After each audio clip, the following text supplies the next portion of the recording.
I'm getting a call now. Yeah, no. Okay, hi. How's everybody doing? I hope you're having a good day. I have been very busy. Very, very busy day. A busy day is okay. You know, it's just you got to do what you got to do during the day. And this morning, I have been trying to do as much as I possibly can.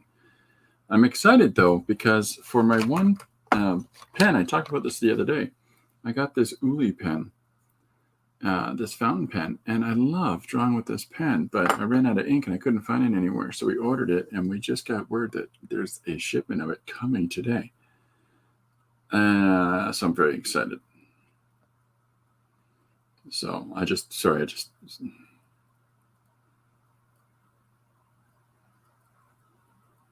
All right. Okay. All right. Yeah, you have a family. Okay. So hi. Anyways. Yeah, so if I got to run away at some point, it's because I got to go and I got to get some ink for my Uli. Sounds ridiculous.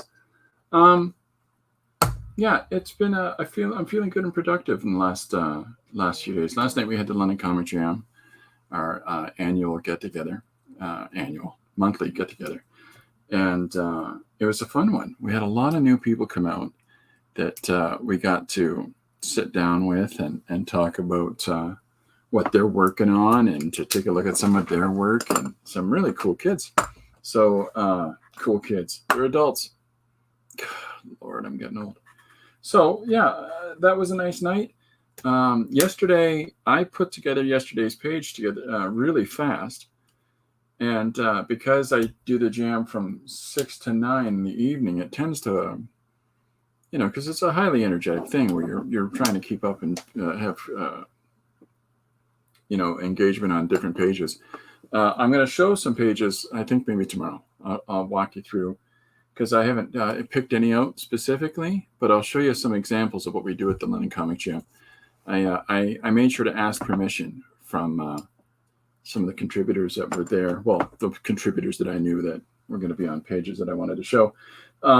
So I'll show those tomorrow, what we do at the Comic Jam, and hopefully it's an idea that you can pick up on yourself with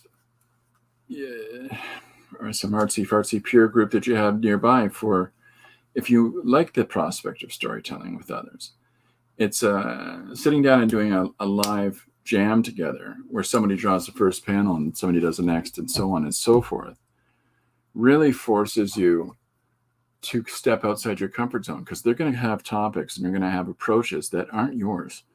And because you want to have a fluidity to not just the narrative that's presented, but also to the visual artistic style and the narrative held within, sometimes you got to reach outside of where you would normally draw. Normally I wouldn't do a comic about rhinoceri type of a thing. I only draw superheroes. Clearly this isn't me, but that gives you the opportunity to try that for the first time. And I've got open rules on it. Like, I don't care if you use reference. I really don't. People that say real artists don't use reference. Wrong. So yeah, it was a fun night. We had a good time. Tons of pages got done. Again, I'll show you some of those tomorrow. Just because I haven't had a chance to go through, and I don't want to scare anybody with anything. Actually, it's just because I don't want to show pages that I don't have permission from everybody that's on those pages. Okay, today's page that was posted is The Secret of Canadian Superheroes. This was suggested by Franklin Mapleton, and his suggestion was Canadian superheroes and maple syrup. So that's what we did.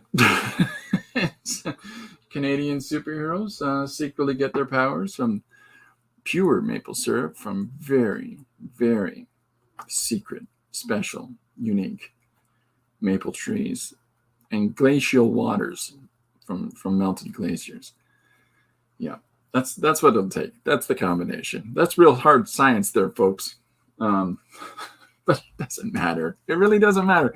Tell me about the superficiality of that kind of logic in order to award you some superpowers compared to bathing yourself in gamma radiation, it's all nonsense. All of it's always nonsense. So you have to allow yourself that logic leap to step out and beyond sound reasoning about whether or not superheroes even exist in the first place.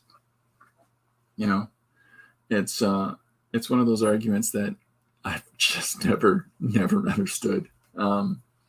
So we got the standard request out. If you have a one-page idea, don't be afraid to share it. I promise to do my best not to make it too weird.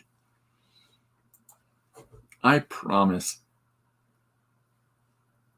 You can't see me, Fingers crossed. So, yeah, it's fun. And it's not so much that I'm talking about making everything too weird as it is that a suggestion of an idea, like superheroes, Canadian superheroes and maple syrup, whatever notion that a person that would suggest an idea would have in their head doesn't necessarily mean that that's what I'm going to come up with. And the next person beside me is going to come up with something different. And the person beside them is going to come up with something different.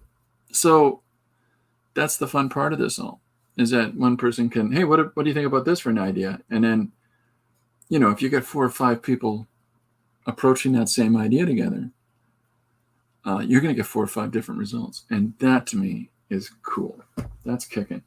I've got a scan of the original page here.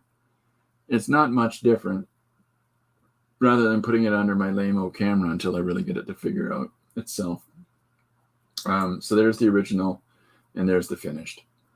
And so it's a lot of playing around with manipulating imagery and stuff like that, putting in some filters and screens and layer effects and all kinds of jazz. And I have a lot of fun doing pages like this. Yesterday's page, of course, was Rat's Oyster Scream. or as I entitled it, I am the end of all things. So that was fun too. As per usual, I got to give a shout out to our sponsors. We got we know which ones we got. Let me see. Okay, today's episode is brought to you by Bob's House and Fish. We stay open late for the halibut. And Fake Explosion, fake bands, real music, featuring their latest album, Illegal Casino by Neeson and Jim. Illegal Casino. You can find it online on YouTube. And then the other sponsors we have is One Page Comic Extravaganza. That's right, my own book. There's volume 1. It's on the website now.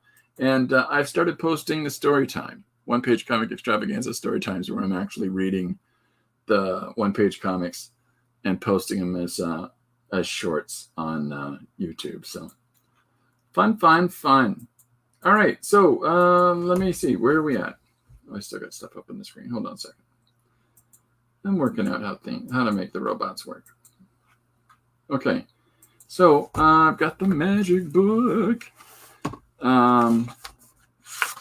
We just finished. Oh, yeah, this was an older one. This is the one that I looked back in the book and I realized, I didn't do that. How dare I not finish that story off? So I went back and I made sure to do it.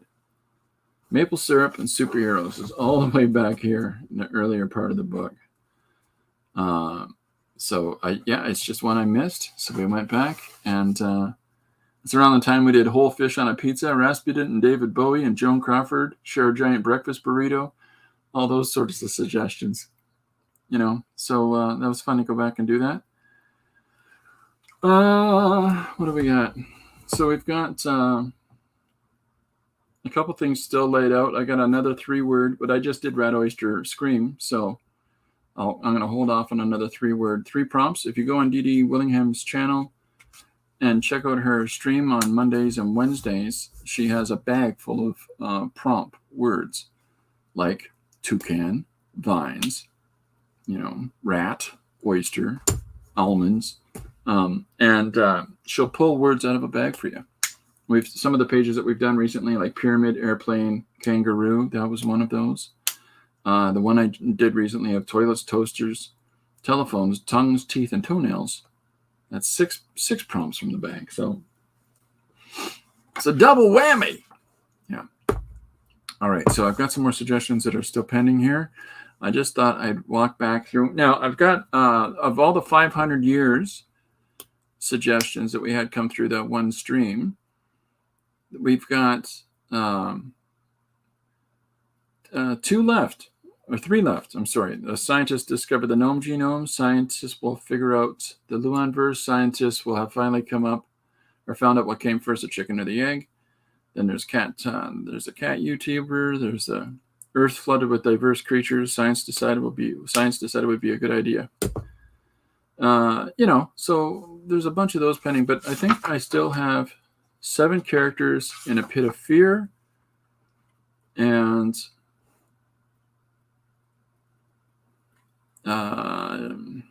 Matrix was lost, Jurassic Park was lost. I just did Sloss again, so I'm going to hold off on those.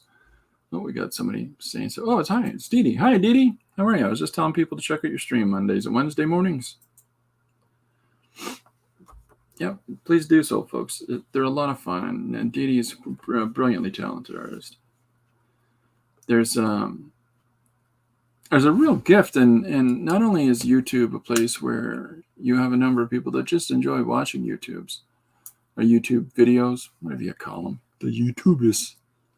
But then there's a lot of people, and I feel really fortunate that a number of people that have their own streams and are quite talented come here and hang out too. That's a lot of fun.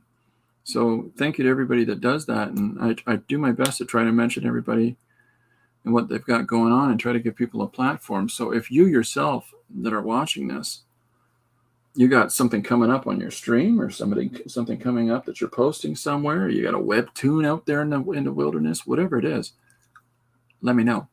I'm so excited to use this Uli pen when that ink comes in that I just haven't put it down yet. That is ridiculous. I'm like a 5-year-old. Okay, multiple Earths is done. Child ordering at a McDonald's kiosk is done. If wishes were horses, beggars would ride. That's done. Yeah, so we're in pretty good shape. Now, one of the suggestions was Christopher versus Evil Christopher. Yep. So I think I need to get going on that one soon. Ritual Flimball, we did that. Yeah, and then there's a Jim and Gary comic coming up, and Jim Luan and Gary Hodges, who are both very talented artists, have got together on one or the other stream. I think it's on Gary's primarily, and they've talked about their top 5. And so Corey Kerr has suggested that I do a top 5 for them. So that's cheeky. And then, of course, Gary Hodges has suggested that Corey is the ball in a Rube Goldberg machine. So Corey Kerr is also a talented artist you should check out. Please don't in any way think that by referring to everybody as talented artists and that in any way, shape, or form diminishes my consideration of their talent, because it seems like such a blanket term. That's not the case. I just they've all got real capabilities and very different styles, and they're very different ways, and some of them very different formats. Okay, so I don't know that you can tell it so well. I'm gonna move this wire around. Today I'm listening to the Psychedelic Furs. Yep. Okay. So 7 characters in a pit of fear is the one that I had it written down on the Post-it for yesterday, and didn't get to it. Now at the top, the banner at the top of today's page, it says that I make a little declarative statement about Canadian comics all have maple leaves on them, in reference to today's posting, which is, for those that might not have been here at the start, is the secret of Canadian superheroes is it's maple syrup. And magical maple syrup. But I realized as I started illustrating this arbitrary superheroes that aren't clearly defining some specific character, they kind of are. But I didn't put maple leaves on everybody. And I realized how many Canadian comics actually do that. Now, Richard Comley created Captain Canuck in 1974. And when he created Captain Canuck, of course, he's like the Canadian version of Captain America without a shield. And so, yeah, there's your Canadian flag kit. And then when John Byrne introduced Alpha Flight into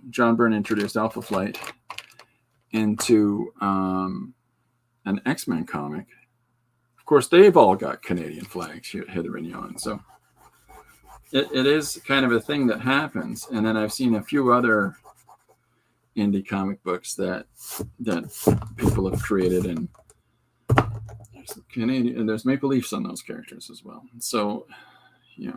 So I just I was conscious of that, but at the same time, I unconsciously didn't actually put any on. I thought, well, someone's got to have a maple flag or maple leaf, and I realized at the end of it all, I didn't do it. So, which is good, because then you can't look at it and go, oh, that's like this one. No.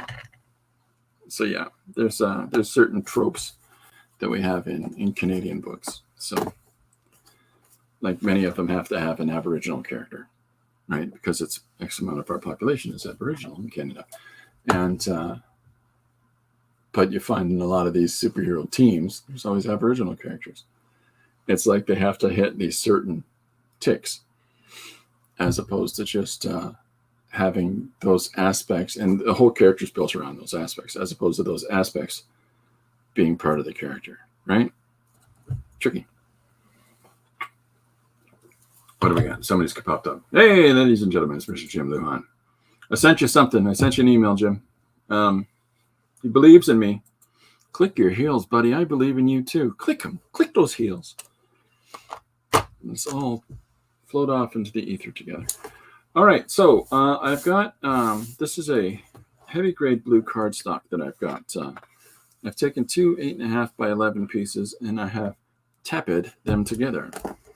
Tapped, the new way of saying taped. So, yeah, this is what I thought I would work on today. I don't have a chest pocket today. Do you get a feeling I'm having a complicated morning? So, just looking for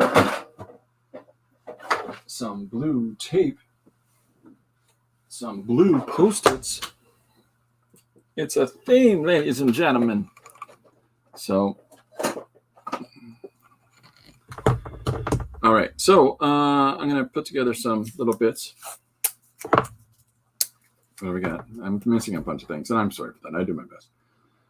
Jim says Dee Dee, and Dee Dee says Jim, and Salty says I agree with the topic. If I don't know if many Americans even realize that this sort of stereotypical superhero team that we have here. All right, so there you go, Frankly. I did your page for you. Here, I'll put it up, buddy. There you go. Let's see how many names come up for Frank right now. We got, okay, Dee Dee's already in. Frankly Mapley. Frank Salazar. Frankly Mapley. Frankly Mapleton. Who I also would like to start addressing as Mapleton, frankly. So, Salty says, I embrace the stereotype. You don't have much choice. I mean, it's just there, right? It's a funny thing that's it's kind of gotta have a mythical Canadian, half person, half animal thing. You gotta have your Aboriginal, all things Aboriginal. And I'm not saying you shouldn't. I'm saying that does the person's entire being have to be defined by that? It's not entirely fair. It's like the pastiche that's Marvel and DC had for every black superhero that they introduced had to be called Black whatever.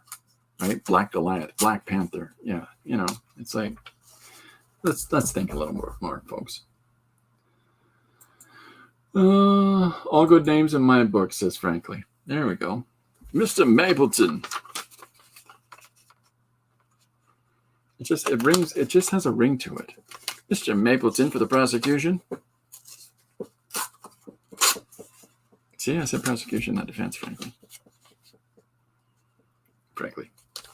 All right, so I'm just ripping up some paper, throwing it down. I'll bond it in a second. This is just one of Chris's weird things where I like to modify Surface sometimes before I start putting images down. And it has no greater significance other than the affordance of just immediately getting invested into working right away, because you've already started modifying the surface, so yeah, you're already at it. And sometimes when the person is a neurotic nincompoop, they need some of that. So this is what I do a fair amount of. Last night at the Comic Jam, somebody had a piece of paper that they had just been testing out every marker or pen that they used in the top third of said paper. And so when we're starting the jam last night, I come across that paper and I just start, drawing the first panel right over top of it. And they said, that's just weird, man.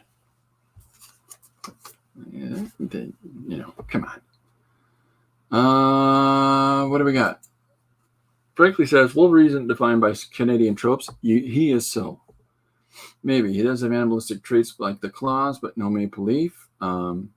He has a Canadian accent. If you look at if you go back, frankly, and look at the early appearances, Len Wines and Chris Claremont and Burns. He says, you're in for some tough time there, bud.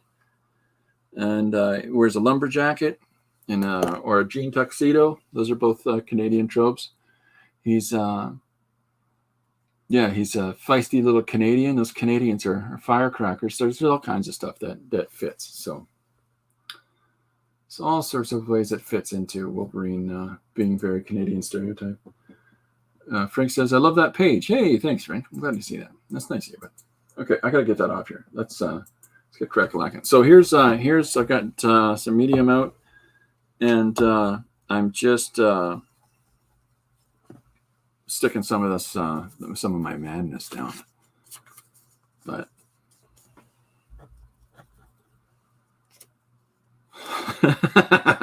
here's a very frankly says, I see those as casual wear. Yeah, well, Jim says that Wolverine is clearly Canadian. He heals so quickly because of the free healthcare.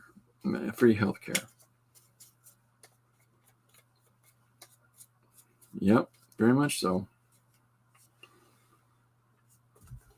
When they did, there's a number of different revisionist historical stories about Wolverine in World War II, because the character is somewhere in the area of 100 and some odd years old now. And we thought it was radical when he turned out to be about 80 years old when you first found out his age. But now he's 120, 130. So, but when they did these flashbacks to him in World War II, here comes the Canadian special agent. He's something to deal with. He's a bit of a character. They say about him as that. Oh, them Canadians are weird. I just thought that was funny. Yeah, he's Canadian, all right. There you go. Hey, everybody, it's Cat and Paste. Hi, Cat. All right, so just throwing down some of this business here, and then we're going to get cracking and do this page. Another thing, so like I said last night, that page that had all these marks on it, and I'll show this tomorrow when I show people some of the things that we do in a comic jam here in London, Ontario, Canada. And But one of the things was that somebody had used this piece of paper and really tested every marker they owned on it. And I just grabbed that as a piece of paper on the pile and said, well, that's what I'm going to start doing a page on. And they thought I was a weirdo. So, but you can have your surface all monkeyed around with, and you don't have to throw a piece of paper out because you made a mistake on it. No, it's no good. You sure it is. Why isn't it? Just work over it. Work over it. Use some white over top of the black marks that are already down there. Just go for it.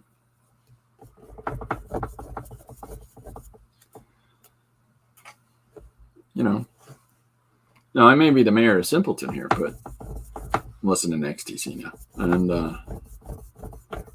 my approach to how I put together marks and stories and stuff. But you gotta have fun.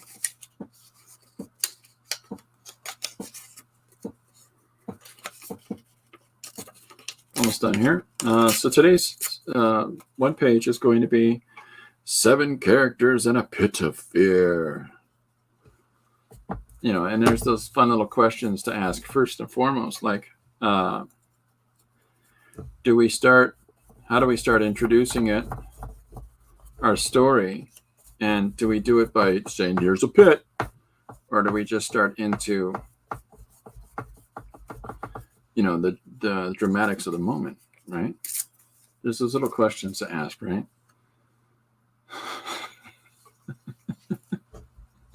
For some reason, Jim wrote down sea paste. Sorry, I left that up there. Cat, sorry. For some reason, Jim wrote Jim wrote sea paste. For some reason, that really cracked me up.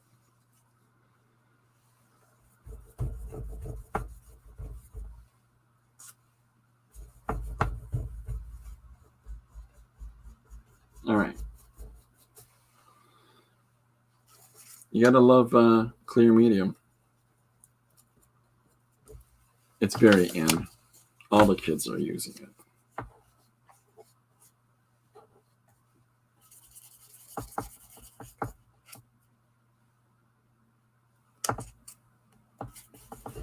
So, this is the same context here with these random lines that are kicking around through the image now. I just have to use those. I just have to. It's the same as if I take a pencil and just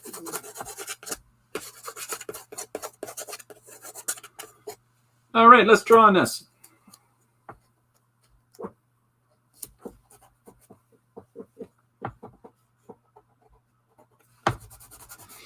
Where we got sea paste, Camp Mapley. Jim is still thinking about that the paste he ate as a kid. Oh yeah, yesterday we were talking about that. Jim ate paste. I'm telling everybody now. Paste eater. So, what are we going to draw? What do we draw with today? I don't know, Chris. What are you going to draw with today? Let's start with a pen. All right, so this, I'm going to give this a second. Actually, I'm going to get a blow dryer hooked up. Nope. So because it's a heavy gauge cardstock, it tends to absorb pretty quick randomly, but it just does. Just in this case it does, but let's make it quicker. Let's make it quicker.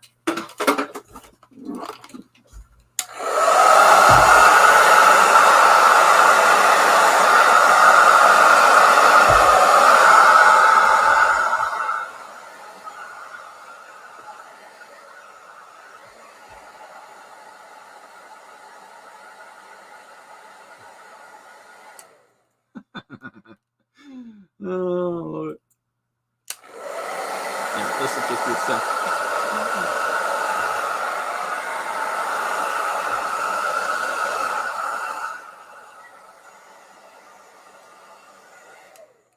Frank's got some dragon wax seals. Nice, buddy. Dee says some of us just sniffed crayons. Oh, man. Oh, and he's getting a wolf and a clock face too, Frank says. Nice. What's with all these Canadians stealing all these hockey jobs from the Americans, eh? It's very cute, Jim. It's very wrong, but it's very cute. The level of disregard that the Canadian fans give their own teams is brutal here. Like the Toronto Maple Leafs haven't won a cup since 1963. And so they made it to the second round, and they hadn't won at least the first game. And so Canadian hockey fans just started going off on them, just going off. And it's like such a funny and weird way to sort of treat your own people, your own team. So not on my watch. Roll for Taraco. Did you just sign out and sign in on a different stream or a different channel there, Frank? I follow the Toronto Maple Leafs. Anybody should follow Toronto Maple Leafs. I'm sure that there's all kinds of American hockey team fans here for whatever arbitrary thing as a hockey team without any snow in the neighborhood. You don't get snow, you don't get hockey. That's not true. All right, so 7 characters in a pit of fear is today's page. And I'm working on this crazy blue piece of paper that I have made some mess on. And by taping some things down, some Post-its. I got some masking tape on there. And it's these sort of little engagements on the surface that I like to do in order to push myself, the trick is not to build images around these surface modifications. The trick is to just let them sit in there and be incorporated in, and having to work with them in the images. And for me, I mean, that's the sort of thing that just makes me. I like those challenges. I like stuff like that. I think the Rolling Stones wrote a song about that. In general, which hockey team has the rowdiest fans in Canada? When Vancouver Canucks, if Toronto was to win the cup, I don't know. I think Toronto would have a hell of a party. But when the Vancouver Canucks won a cup a number of years back, they had a full-on riot and just started making a mess out of Vancouver. It just turned into a riot over partying fans, and that was a heck of a thing. That was a heck of a thing in answer to that question, Jim. Like, the rest of the country's like, geez, take it easy there, fellas. It was that sort of thing that makes you stop and pause and go, what are you doing, guys? And you're sort of, there's also that idea about, hey, you might jinx your team. Cup again. I heard people saying that, and that just cracks me up. So, and frankly says, that'd be the Rowdy Canucks, Jim. Jim says, I could have sworn you were going to draw the 7 dwarves today. I hope. No, I'm going to draw 7 characters in a pit of fear. So I thought that the first panel I could do as a black and white area. So just checking my.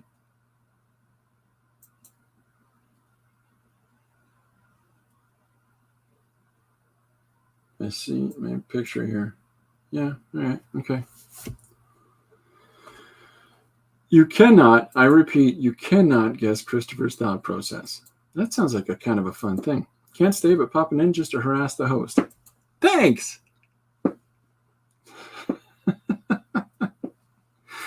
All right, good to see you, Rachel. Okay, so the first panel I think should be blacked out in order to start to set a tone. I'm gonna get. I'm all pushed over here because I got crap in the way. Just give me a second. Not literal crap. Just thought I'd nip that in the bud right away. All right, so first panel is going to be blacked out, right? Just to sort of introduce a tone, and so if you can introduce a dark tone in a story, and then the text that you lay over that has a dark, or creepy aesthetic to it, then it's just right off the bat that sort of association that we would make by reading, the semiotic language, the illustrative language that comes through in just the text alone. Sometimes it helps you get settled in, right? Sort of gets you right into the narrative right off the hop. So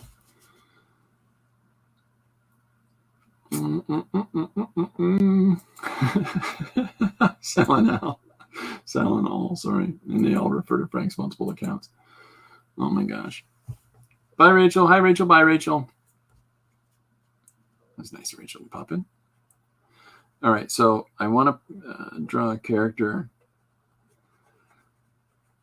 who is clearly not having a great day. So I'm roughing it in pencil. But the idea here is that because of the darker colored surface and because of things like the papers and the tapes that are in the way, I'm going to have to get funky with using some alternate methods of working light over dark. So that's kind of fun, just immediately setting off with the idea that you've already got to push a heavy contrast into your image, and it's sort of doing that forces some sort of emotional connection. And then I think the other part I'm going to try to do is by having dirty and dark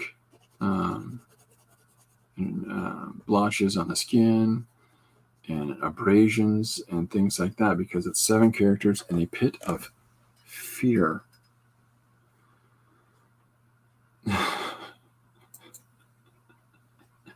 Oh my goodness, you guys are on fire today.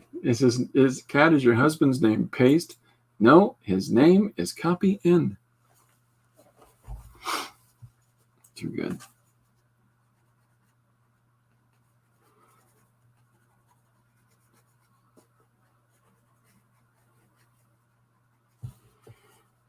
That's too good. I like that a lot.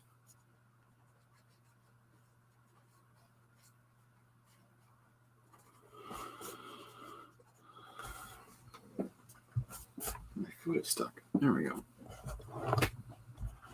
Trying to get comfy today has not been the easiest thing to approach. Just some days I have uncomfortable days, awkward days. Trying to fit inside this human suit. Am I right or am I right? Am I right? Huh? Am I wrong? Am I right?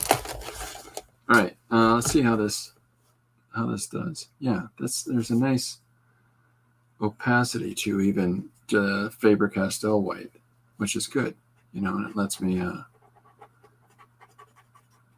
start. So the idea is to cut some of the image out from the blue and the white, and just hopefully, because I'm working in this light on dark method, it might give a little more emotional impact, right? Now, optimally, I could have worked on a black piece of paper for, black, dark, scary, ooh, right? But I wanted to work on the blue. So here we are. And that is how my mind works. I want to do that different thing. Yeah, I had a good night. The jam, some of the talented young people that came out for the first time was really cool. We got all kinds at the jams, and you get characters. You always get somebody come in and, well, what are you doing here, right? And you get somebody come in that I'm very pithy. I'm very, very, very. I'm an amazing writer, and You're drawn if you're here. The last thing in the world you want to do is let the writers into a drawing session. Jim says, okay, got to step away. I got to pick up Gary from the bar. Fell off his chair again. Say hi to Gary for us, buddy. Gary says, right back.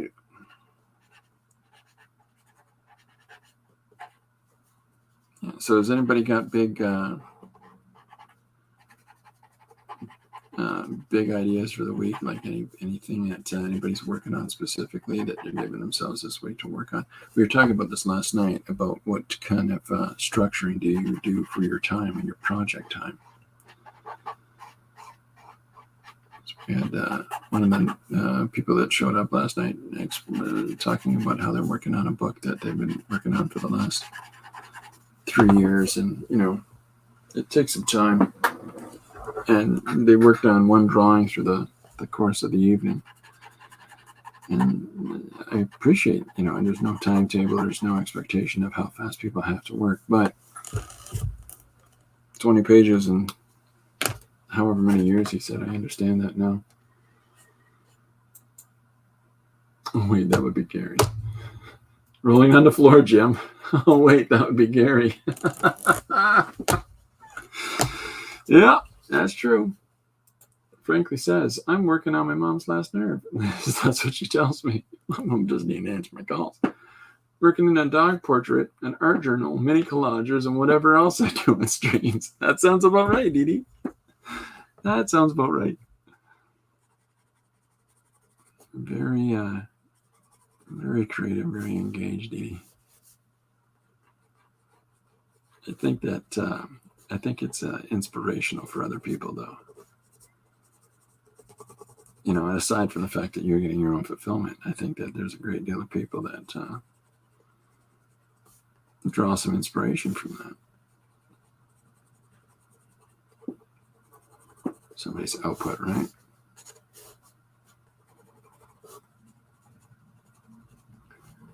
Oh, here's something I can talk about. I don't know if I do this, but I just realized I'm holding my pencil differently, like immediately. Somebody pointed out that I never hold my pencil the same way all the time. As far as they could see last night, they thought I changed my pencil grip constantly. And I got a little subconscious about it a few minutes ago and realized, hey, man, that's true. I don't mean to.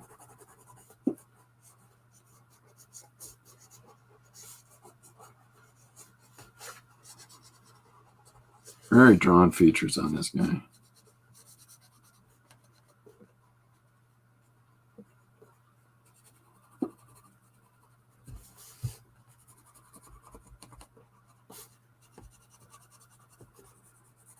Okay, so we got character face in. I'm going to enhance things just a little bit. And I want to centralize those eyes to heighten that expression of fear a little bit. To step away what I missed, the secrets of life, the universe, and everything in it. Jim said, well, if Kat's not talking and isn't around, I'm leaving. And Rachel said, so long, suckers. And then Frank talked about how he has 26 comic pages, comic streams.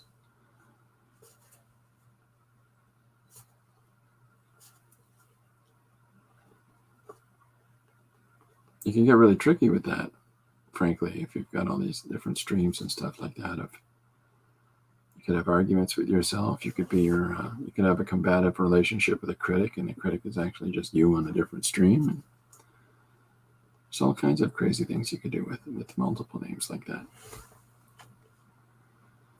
Judy says, I unconsciously turn my colored pencils when drawing and coloring just to keep a sharp point. Oh yeah, no, that's a good tip for people. It's usual then. Yeah.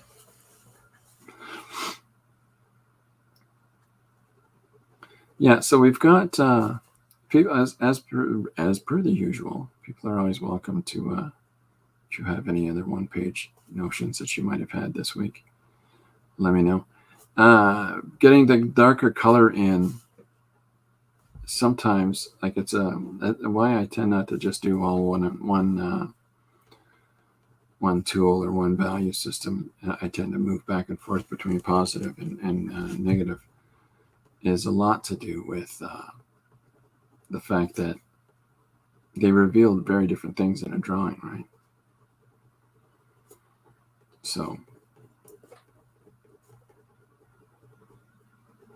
it tends to be why there's no consistent. I start with this and then I move to that.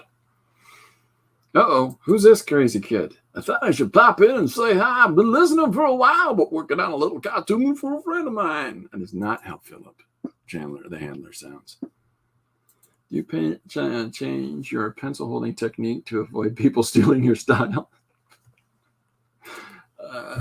No. That would involve me having a style. That I do it because the robots can't grip pencils well in multiple different ways.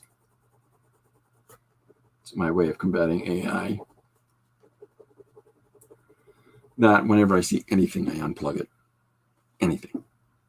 Don't even let them get started. And I've also stopped using the term right? So Phil says I suddenly sound like a Southern hick. Oh my.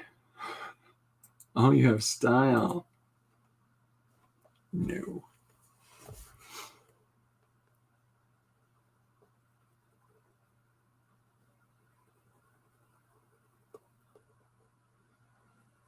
I don't think I do.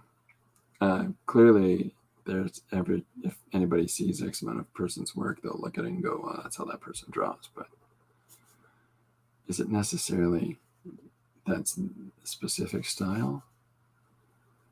I think you can see this sort of undertone of similarity between all the one pages that I do, no matter what I work in. So Dee says, hey, I live in the South. That's right, Philip. You take your lumber jacket off and your balaclava and your mukluks, and you apologize to Dee. Stereotyping. That's a Canadian hick, by the way. We got hicks here. Northern hicks say, hey, how's it going there, bud?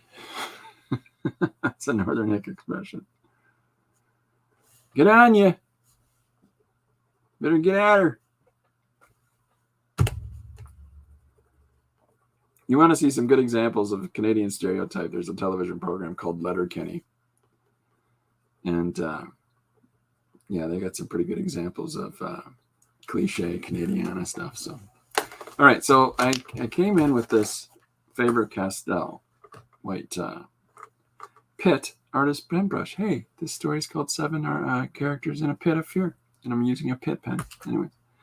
Nice little brush tips. You can find those at places like Chapters and Indigo and probably, everywhere else in the sun. So I'm coming in now and I'm cutting out little highlights. And this is the sort of stuff I'm talking about. When you get these blues in from the pencil scratches and from the tape and then roughing through the pencil, I like to leave those things in because that sort of starts to build up a little more character, a little more depth in the piece that maybe I might not in a considered kind of way put those marks down specifically. So it's like short thinking myself. I'm missing stuff and I'm sorry for that. And they're lovely people, Philip says. They're lovely, Dee. Yeah. Canadians definitely have our share of hicks. True on that there, bud. Yeah. I'm wondering what's a Canadian.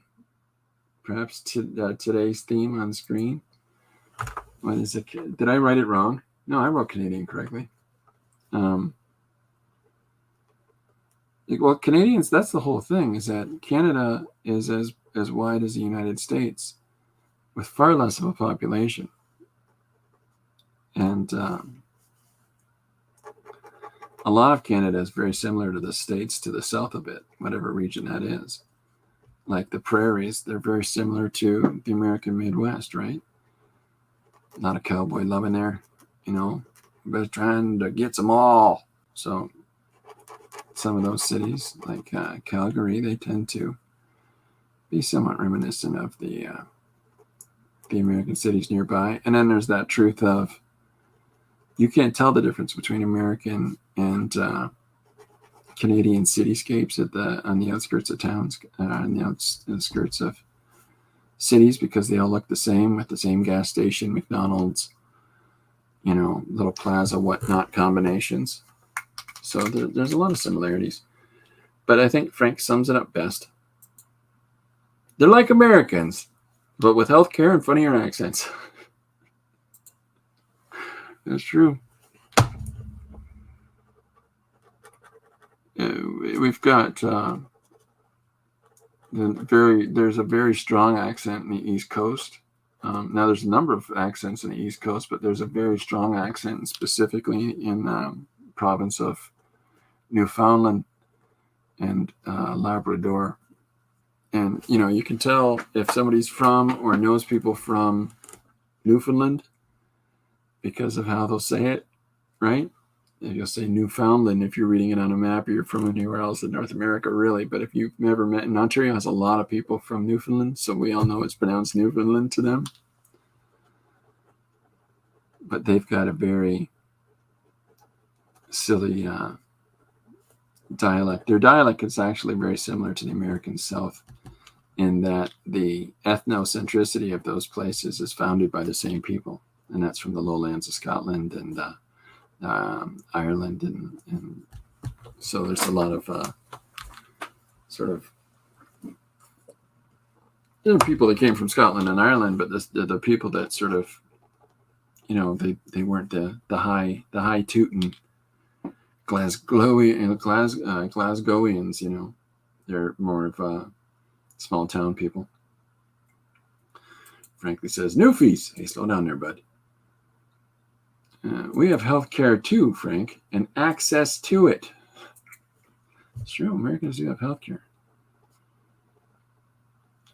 You have all kinds of opportunity to get health care, but Canada's a little more socialist. A bunch of weirdo socialists up in Canada there.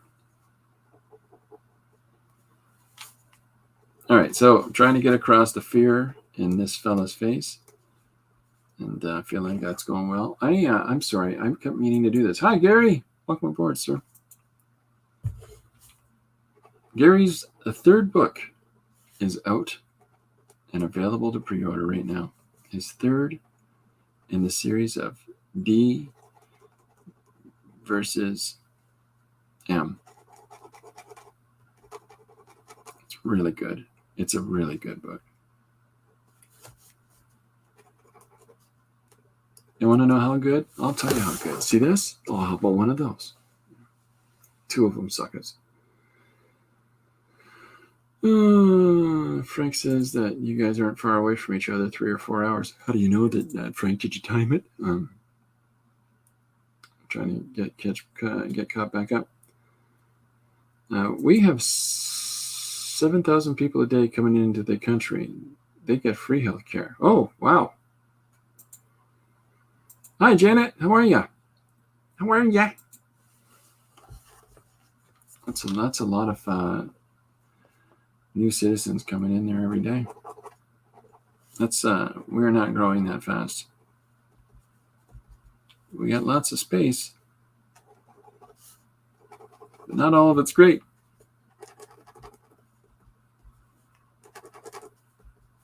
All right, so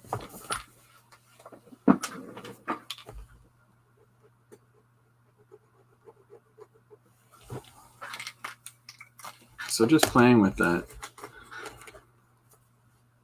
Light line, dark line. I like the stories that, I awoke in terror. Like those old sort of Victorian era pulp fiction or pulp books.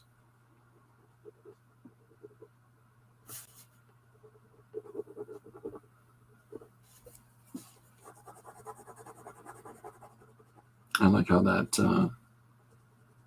that storyteller style will start. I lay there amongst the 70 dead fellow men that I walked into this conflict with. There's a book that I've got a copy of recently, and it is written by a former journalist here in London. It's so good. I love a person that can turn a phrase, and it's just a wonderful example of it. I'll show you in a second. Sorry, gang, I'm not keeping up very well. 2 million people came. Yeah, see, we have Canada has a population in California, and we're the second largest country in the world. So you've got a lot of people getting crammed into a short amount of space down there. That's for sure. Janet's not whining, so that's a good thing. Salazar says, I need to do a DNA ancestry test. I might find out I'm part Canadian. You might find out you're part Samoan. Who knows, right? I don't know anything about those ancestry tests, other than the fact that the law enforcement organizations around the world use those ancestry tests in order to catch serial killers. I saw it on a documentary, a series of documentaries last night. They just kept bringing it up, and I'm like, oh, you're just not helping that industry. No one will do it because they're afraid of unpaid parking tickets, or probably something more serious than that than those people. But Chandler the Handler says, every time I see Janet's name, I always think of that old school House Rock cartoon, Interplanet Janet. Oh, there you go. She's a heck of a cow. You would have maple DNA, Frank. The lost heir to the Canadian throne. That'd be you, Frank, would it? We don't have any royalty in Canada. Yeah, that would be me, Philip. Frank, isn't your blood a little more southern? Very, very politic. Politic, Philip.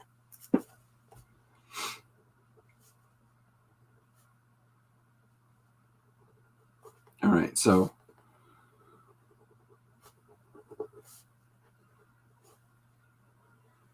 by starting off with this guy,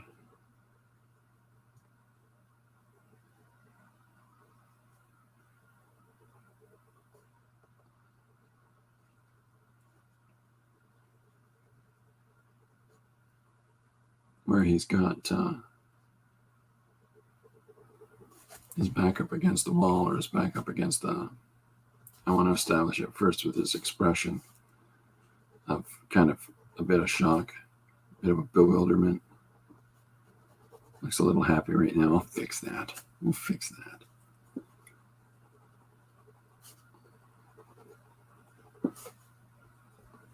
Won't be having anybody happy here on my watch.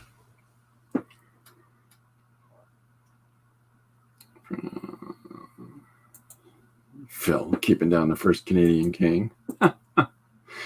Did you really do an ancestry, Frank?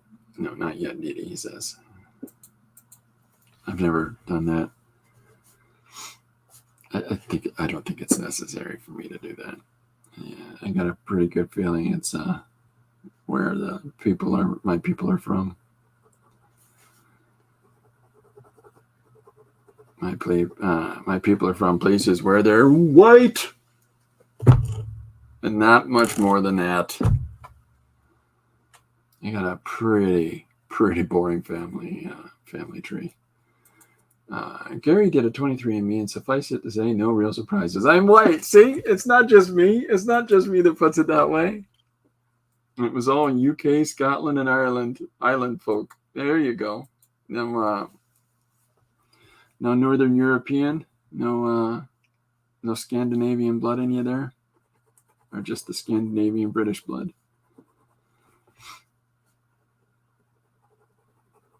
Yeah, Canada is there's a lot of pretty just plain old white people here, in the sense that I don't have any problem with white people, in the sense that it's cold. A lot of people that are used to warm climates don't want to come here. My one son, we gave a friend of we picked him up because he'd work a 12.5-hour shift. And then he said, yeah, a buddy of mine's with me. Can we just drop him off, so he can catch his bus, and we find out he lives. I could take that route home. So we give him a drive home, and he's ready to quit because where Josh works, it's very often just 5 degrees. And we're like, yeah. It's terribly cold to him because he's from Bangladesh. Right here, Norwegian, German, and England. Yeah, once you're from that sort of pocket part of Europe, yeah, you got 2 things going for you. One, you're easy. It's easy to trace your name because people are still there. And 2, you've probably got an innate immunity against the Black Death. Because a lot of people that survived in those regions were exposed to the Black Death, and many of them have genealogical adaptations to make them more resistant to it if it kicks up again. Isn't that fun? Isn't that nice? Huh? Hey, Mom, guess what? I could survive the Black Death. That's nice, dear. That'd be one of those moments.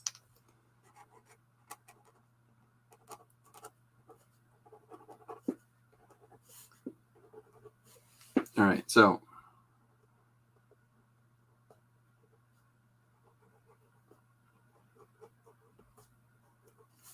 we can give him a split lip and so on and so forth. But so once again, I want to thank Dee Dee for informing me about Posca pens. Posca pen, because they're super fun to draw with. There's so much that you can do with those. And look, I got a blue one. No one's more excited than me. I like to just push and pull with these things. You can get all kinds of fun little bits of business going on in there.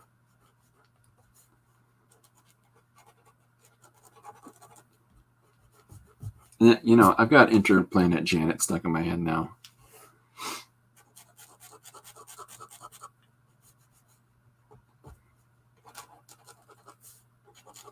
Part of me wants to get Phil back right now for that. And the only thing that I can think of to do that is 1, 2, 3, 4, 5, 6, 7, 8, 9, 10, 11, 12.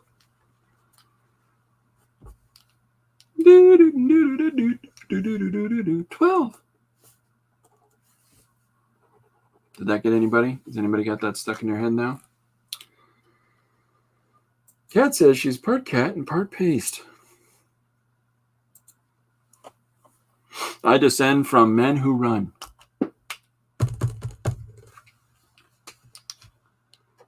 For that is the song of my people.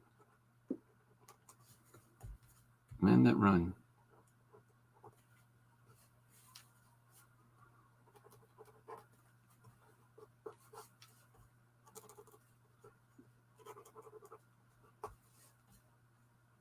So this is what I was referring to a few minutes ago about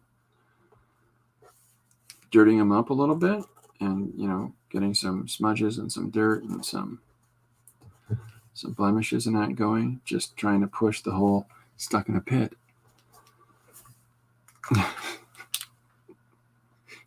Cut it out, Chandler.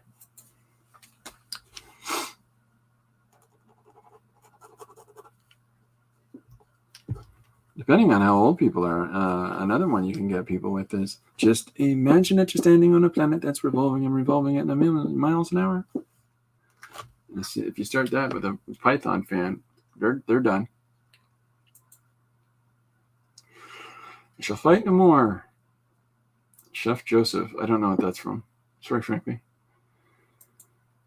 I might be too old for Schoolhouse Rock. Know nothing about it, so I'll just make it up as I go. Oh, look it up. They were these animations that were for Saturday morning cartoons, 60s, 70s, 80s, and sometime in there, probably 60s, 70s. And they were very hip. They were really hip, and they were pretty funky. And then the other thing that I referred to, the 1, 2, 3, 4, 5, 6, 7, 8, 9, 10, 11, 12. That's actually the Pointer Sisters that used to sing that on, it's either Electric Company or Sesame Street. It's one or the other. I went to a Gordon Lightfoot public visitation on Sunday, and I think his music is permanently stuck in my head now. Oh, I can imagine, but that's pretty nice that you're able to do that. Philip says, just punch Schoolhouse Rock into YouTube. You'll see them. Chief Joseph. I thought you wrote Chef Joseph. I'm so sorry. Native American Chief. I'm still unfamiliar with Chief Joseph as well. I apologize. Frankly says that was Sesame Street that had the 1 to 12. The best part of them was that whatever the number of today was, they go 12, and they do the whole thing with this repetition of 12 and the same sort of little song fundamentals that the whole thing was framed around. Have I got a jelly roll? Hey, you know what's missing? Gadzooks! Somebody took my Happy Face pen last night. Why, they come in here young, taking my Happy Face pen.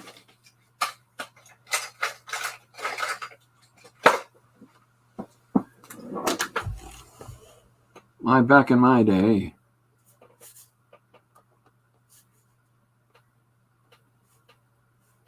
it's working. No, I'm going to throw this around the room. Yeah, Gordon Lightfoot is fantastic. Really was. Thank you, frankly, for the forgiveness. I do have as many Americans, like 1% Native American. Is that right, Gary? Which is far less than the amount family folklore claimed my whole life. Is that right? My family hasn't been here long enough. For me, I mean, generationally, I've got a niece and nephew. No, a niece and some great nieces, great nephews. I don't know what you call it. My sister's kids. There's Aboriginal. They had an Aboriginal daddy. But no, my very directly British and Irish, and then Laurie's parents are Dutch, Netherlanders, born and raised in the war. Her grandma lived on a reservation in Montana, but wasn't native. That's probably somewhat common, I would think. Maybe not in the States. It's kind of common in Canada because Aboriginal lands will include a lot of residential houses that aren't owned by Aboriginals. So I have Mexican Indian heritage. Not sure how much my grandpa from my dad's side was a Mexican Indian. My grandma from my dad's side was Spaniard. Cool. My dad's side was always claimed we're like 1/8 native. Apparently not, Johnny Depp. I have an abnormally original daddy.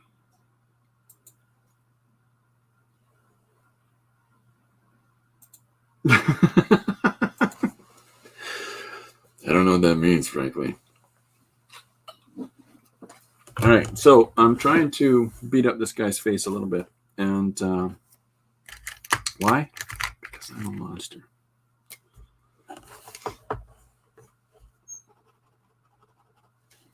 That's not turning up at all.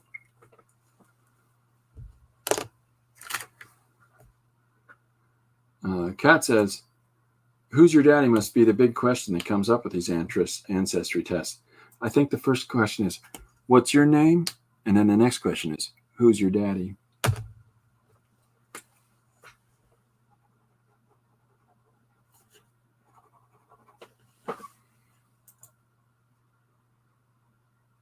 Oh, Aboriginal daddy. Oh, okay. Thanks, frankly. I can't even keep up myself. Cat Pace, there has to be a significant chunk of people who do 23andMe and the rest and get some difficult news.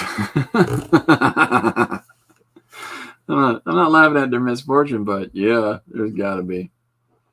Maury Povich made a career out of it.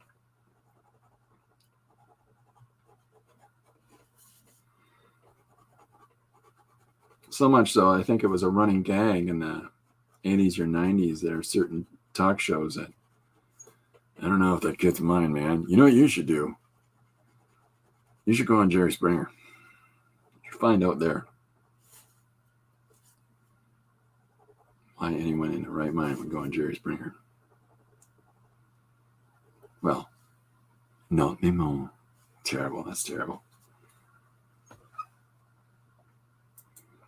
Gary, yes, that the serial killer relative. It's a true thing. It's a real thing that they're doing with law enforcement divisions are using genetic testing that people have done for these family trees.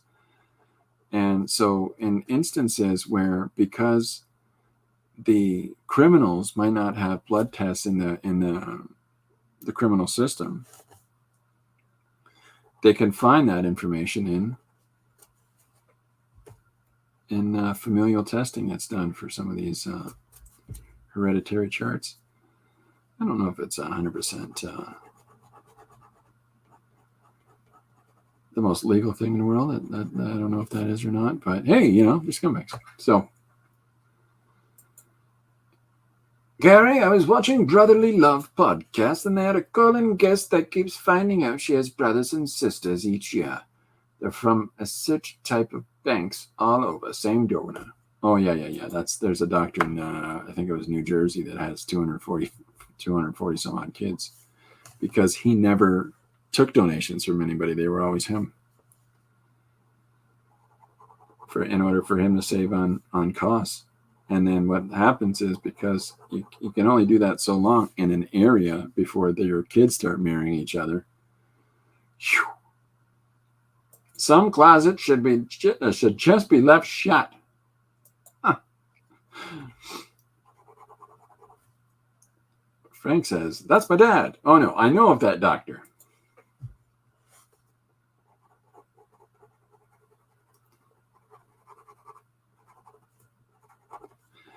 A guy I grew up with had an irrational fear of finding out that he might have kids he doesn't know about. You want to know why it was irrational? Oh, no, you don't, AJ. You don't.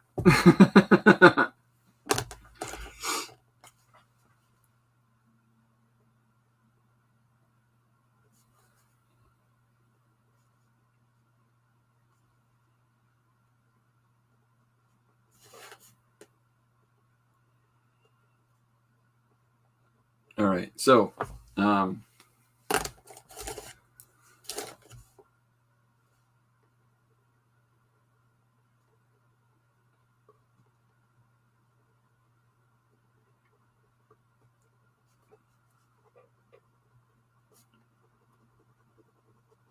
right, so here's our first guy so the next shot, I think, needs to be him. Pretty much. There's things I don't talk about live. Oh my goodness. Conspiracy drop.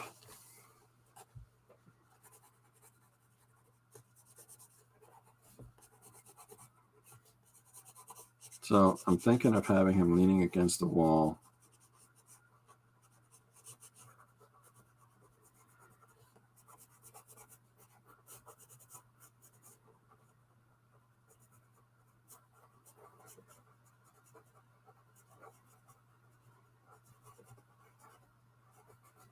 And I'm going to have him holding his head. Ow! That's what I'll be saying. Just like that.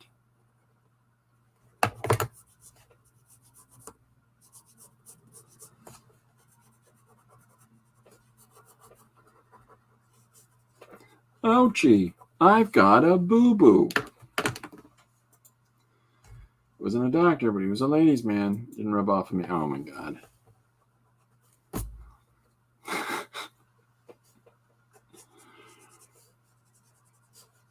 So I'm always trying to find ways to show, even in the static posing, I want to try to have some sense of movement. So by having somebody holding their head, your brain fills in that movement, right? It's a cheeky thing to do.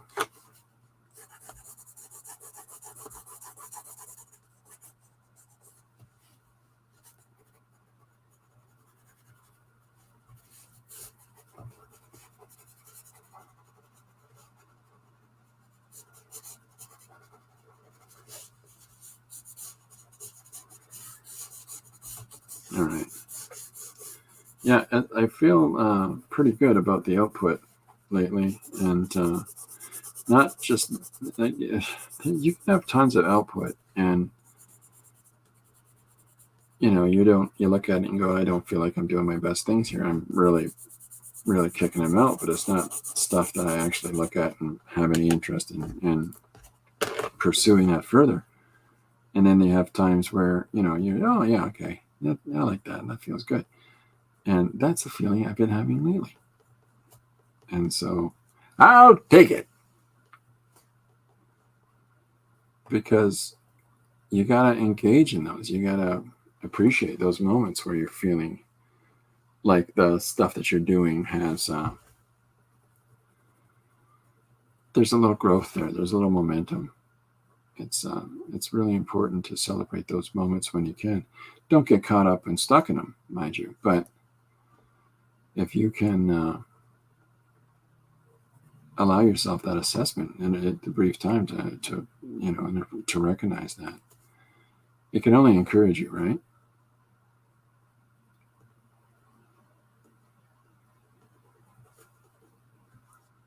And then before it, you're ruling the world. Short steps.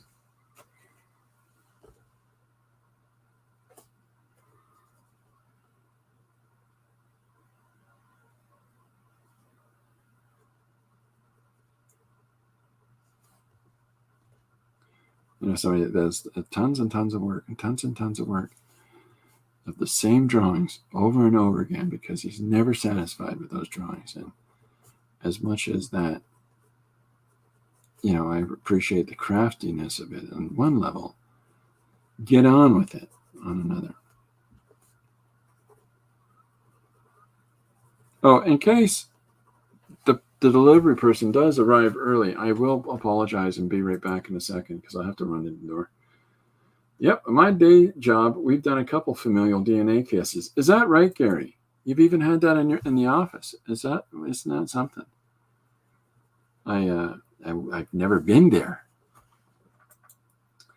Yeah, how you got the evidence for those cases can be a problem. I can imagine. Especially that whole, we waited until he drank a coffee at a local restaurant and we fished the cup out of the garbage. Really? Are we doing that? Now, mind you, some bad people really need to be caught, but other bad people need a spanking.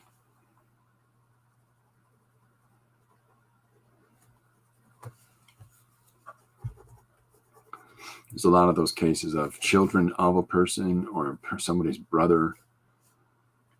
Yeah. And there's one where it's a bunch of Italian guys, and the one brother lived in America, and they caught him through his Italian brothers back home, plotting a family tree for all the American relatives. It's like, oh, that's gotta hurt.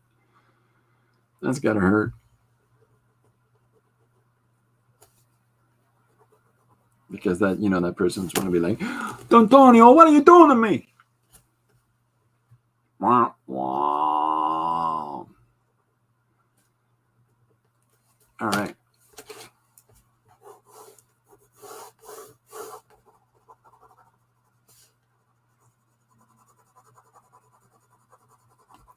So I'm walking into this through the perspective of,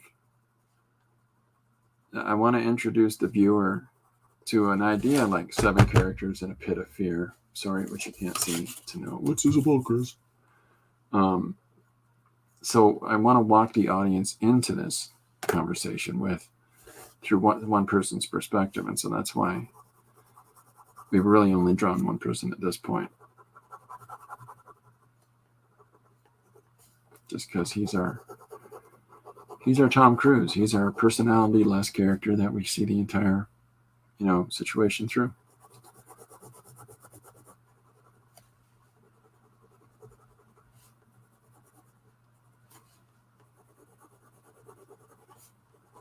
So I'm just drawing some little textures and business in the background. What was I doing first? I was doing this one first.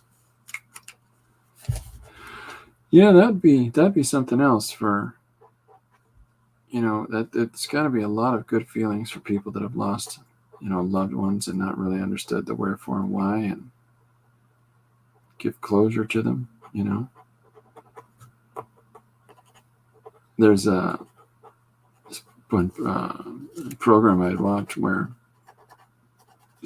her daughter did that, and her previous daughters she had with her other family and her other identity had done it too, and found out they were sisters. There's mom, who everybody thought was dead for 24 years. She's living in Alaska.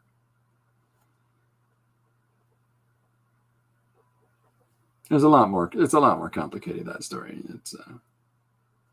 But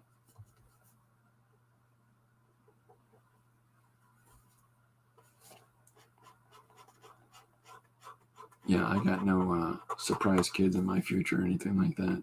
I got enough.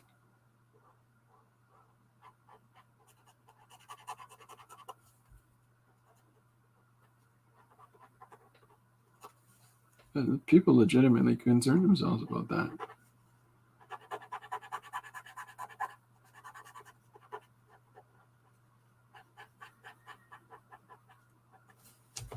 All right, where am I? Yeah, long lost family. Kat says it's amazing how you always use a different medium every day, but your body of work is so cohesive. That's very nice of you, Kat. I think that how you use stuff shouldn't relatively affect your sort of your voice or your way of approaching things. I mean, there's going to be different ways that you go about making marks with some of those different medium, but that sort of way you draw people comes through, or if somebody's a mad fascination with floral patterns will peek through that. It's somebody draws a standard type of wallpaper on every wall in an image that they draw. There's these sort of little giveaways, or the facial structure will always be the same. There's little things like that are tells, right? But I appreciate that. That's very nice of you to say.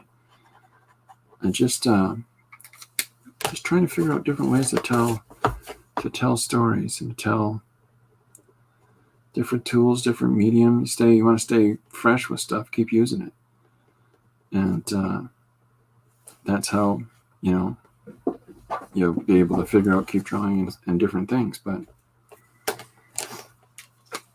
it's tricky, right? Like with because if you find something that works, or you're working on a certain project in a certain way, you kind of want to stay with that. And I've tried to do that myself in the past. I have tried to approach things in that way, and I find I just get bored.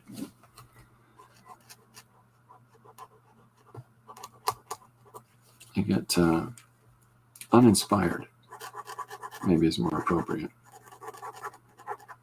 I gotta draw 27 more pages this way, right? Silly things like that. But that's very nice of you to say that. I think that maybe there's a lot of different things that people use. Like, okay, so when you look at Dee Dee's collage work, I'm using it as an example. I'm sorry, or anybody's work. Like let's say when you're coloring different things. How about we'll do that? They're very different subject matter. They're very different. You might use different pencil crayon sets or colored marker or watercolor, but how you approach color and how you approach the ways that you're formulating the whole image together, the way you're tying it, and the way you might do contrast and stuff like that. That's always gonna bleed through. But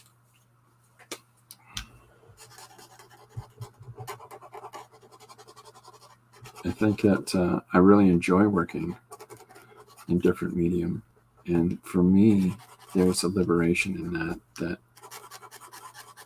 affords me the chance to try different things out.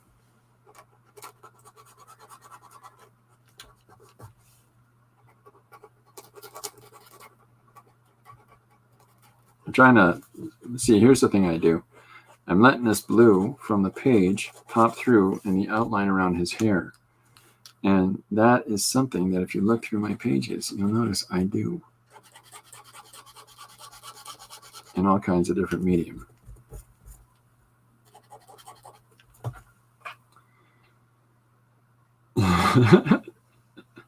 Hi, Christopher. Are Candaians ad spellers? Hi, Jane.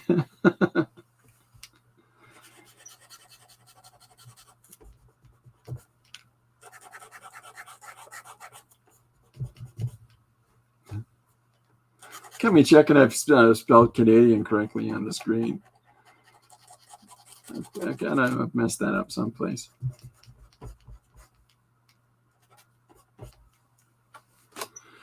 So I think I'd like to push this even farther and come in with a wash over parts of his face to tone him down and tone him out.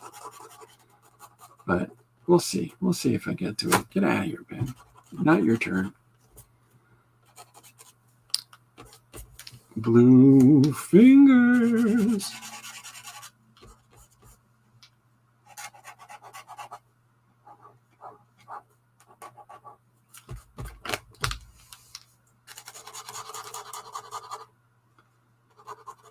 That and this weird paper thing that I do, sticking weird paper down.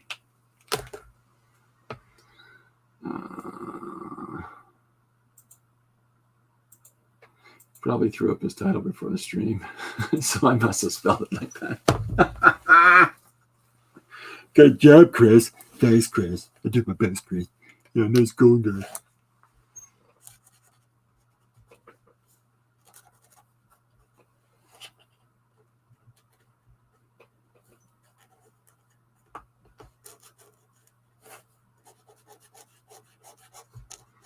So the Free Comic Day was this weekend. The Ting Festival is on in London. The Ting Festival is an annual event we have with graphic artists and some comic book people. And that was this same time. And then at the same time, we have a thing called Shockstock in London, which I didn't go to. It's like, I always find out about too late.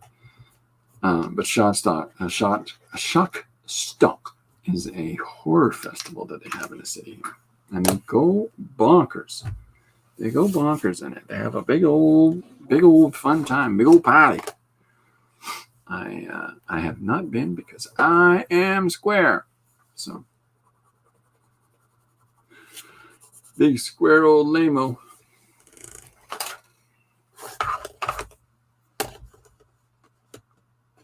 Scream Queens will be there. Aren't those the ladies that are in the movies in their underwear?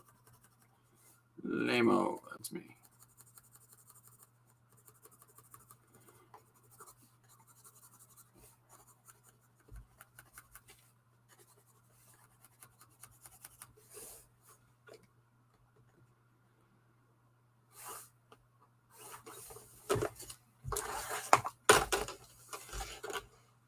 Hey, it's Tori. Hi, Tori. Welcome aboard. Yeah, I think that they're so. We were talking earlier about all these Canadian comic book characters that all have to have maple leaves on them, so you know they're Canadian. And there's just this part of me that, all right, guys, we got it. I mean, the first one that did it was Captain Canuck, but I mean that was, 1970s, and the first guy that did it, right? But then subsequently, John Burns was Canadian. Is Canadian, and when he did Alpha Flight, he made everybody with Canadian flags. And then a lot of these independent comics you see picking up now, they're all dressed up in their Canadian underpants. I've got the Dr. Corbell Johansson that keeps showing up in all these science stories. He's got a uniform from the country of origin. He's wearing white boxers with hearts on them. Because he's from the country of lovin'. Wolverine doesn't wear a maple leaf, but Wolverine wears a lumberjack jacket, and he's very much a guy from the prairies. Lumberjack jacket, cowboy hat, right? He's got all the sort of stereotypical because he's from Saskatchewan.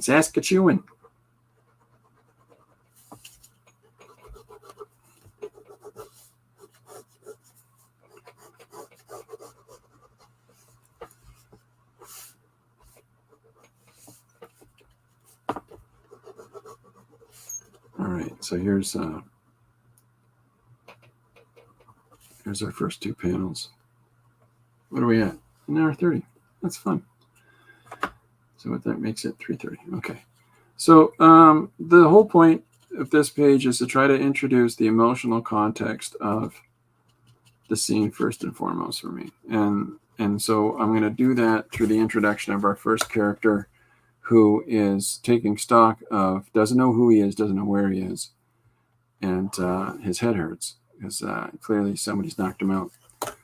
And he wakes up here. And so as our character who wakes up in a state of shock and then starts trying to figure out the business, that's when I have the opportunity to introduce these other characters around the circle. And it just sort of lets me play with the idea of it's one thing to just jump into the narrative. It's another thing to try to build up to the narrative, build up to it. It's 7 characters in a pit of fear.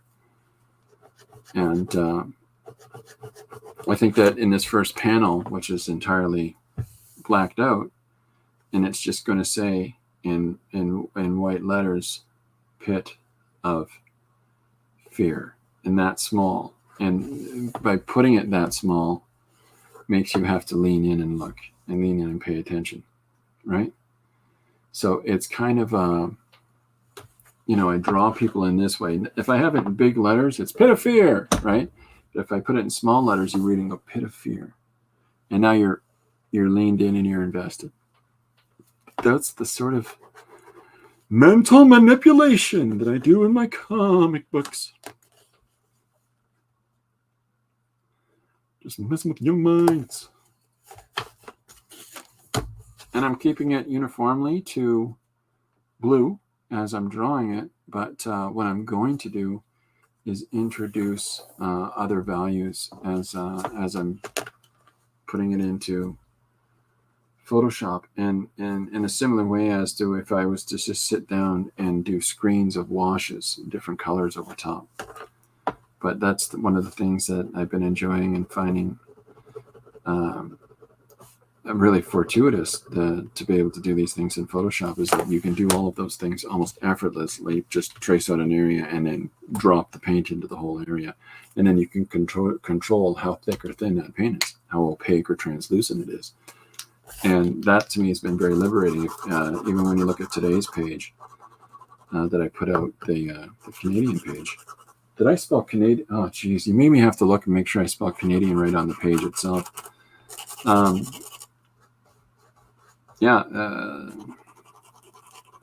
There's all kinds of these screens and these blends that I stick in behind there. So I haven't put any blacks into this yet. I've really just been primarily dropping the dark, blue paint in, but I am going to put some hits with the black paint pen as well, just for those emphasis points.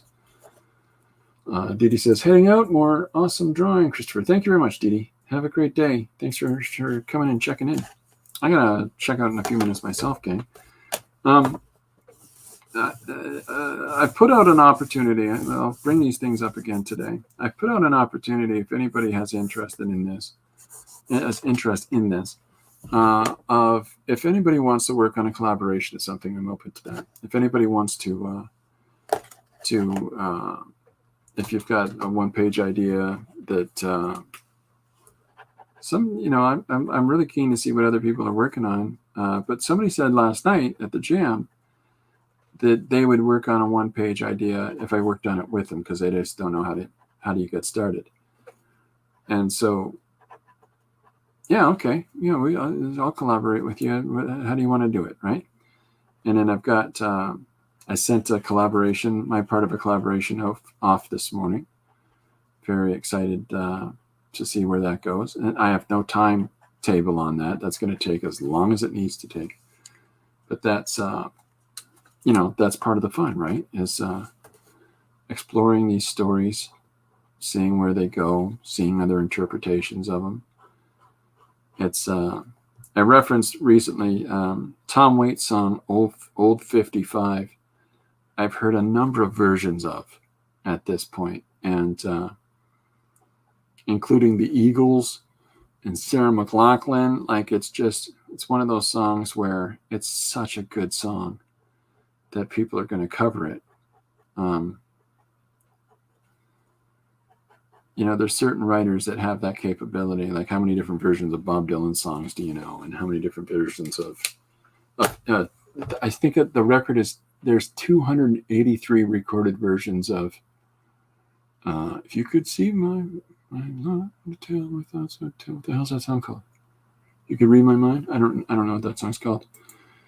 Interesting idea. I'd really like to do that, but I just can't do it right away. I need to get caught up in a bunch of things too. Well, that's what I mean, Philip, when I say, whenever people want to engage in that, I'm all about it. I'm all for it. But I just thought I'd put that out there again. There's no pressure. There's no expectation either. Well, actually, I've got this nine volume novella I'd like to work on, but no, I'm not. I'm talking about like a jam of one page or something like that. So, or I don't know, something small and easy. But if anybody, and that also goes for if anybody's working on anything, and they could just use, another head on, another set of eyeballs, or maybe some tools and tricks that might make it more expedient or enjoyable. Let me know if I can help out with that either. Also either as well, or that.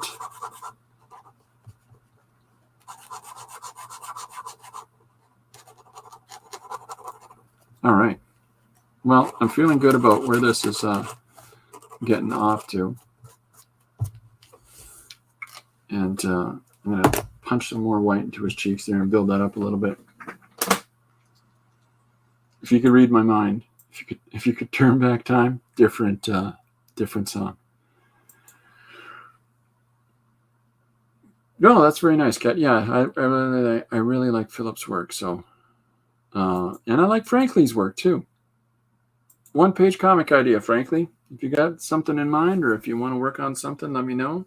Or if you want me to do breakdowns and you do finishes on a Captain Goggles page or anything like that, anything at all, let me know. All right. If there's any way that I can help anybody out on a project they're working on, or if you want to do a one-page comic jam, I really enjoy the comic jam monthly get together because I like working with other people. And of course, not being in a studio setting with others and not being in, an institution or something like that where there are other individuals that are also in the creative bent. This is sort of the outreach, right? And I think that holds true for a lot of us. And so if there's ways that we can work on stuff together, I think that's a lot of fun. Like, I'm really excited to sit down and do something with a number of the stamps that I got through the stamp swap through Dee Dee's channel. And I just don't want to offend anybody by drawing over their stamps, but that's what I'm going to do. So Philip says, I got a split like a banana, but we'll catch you tomorrow. I'll see you tomorrow, Philip. I'm going to sign off too in a second here. Oh, that's very nice as well, Kat. Kat, you're more than welcome to jump in too. But yeah, anybody that's got any thoughts along those lines, let me know. Because I'd be keen. I'd be keen like a tangerine. Okay, I'm going to sign off for today. I'll be back tomorrow at 2:00 again. I think that anything that you're doing on your creative journey in relation to what Kat talked about earlier, just explore and have fun. Don't worry about whether there's a consistency of the things that you use for every page. If you want to try something new and make a mess with it, excellent.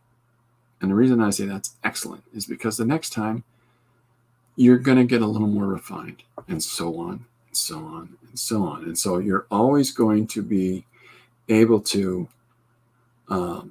find other opportunities and other avenues and other medium to use. So please do feel free in your own creative journey to explore that stuff. And again, I'd love to see it. But I have got to head up to the other floor in the house so that I can be there to answer the door. Tomorrow, I will be drawing in fountain pen. For anybody that's interested in that, I will be doing tomorrow's page with a fountain pen only, and we'll see what that goes. That's fantastic. Get them. Okay, so in the meantime, I'm going to sign off. Thanks, everybody, for coming and visiting and hanging out. I appreciate it very much. And let us know if you've got stuff coming up. Feel free to put down upcoming streams you've got or anything like that in the comments after the video, because, I'm about to take off. Frank is getting another pair of new glasses. There we go. There's some news. You're going to have 4 eyes at this point, Frank. But yeah, thanks very much, gang. I'm going to sign off for now. And if you've got stuff you want to show me, please do let me know. And yeah, in the meantime, have fun creating. Ciao for now. We'll be back at 2 o'clock tomorrow.